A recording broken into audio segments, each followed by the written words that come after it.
Attention home seekers, if you've been waiting for a budget-friendly townhouse in General Trias, ito na po ang chance nyo.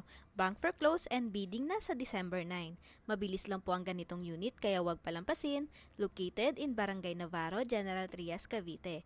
This is a 2-story townhouse, inner lot, 3 bedrooms, 2 toilet and bath with 1 car garage.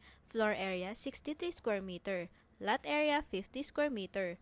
Perfect for growing families at ang maganda pa, starting bidding price, 1,689,810 only. Here's your sample computation para mas klaro. Reservation fee, 50,000.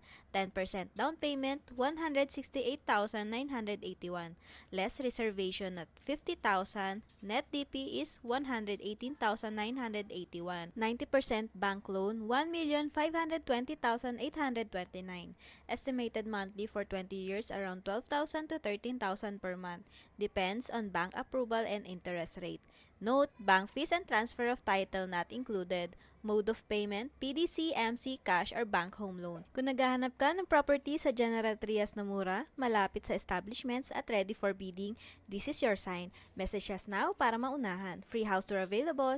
Hurry! December 9 na ang bidding. First come, first serve sa best bid.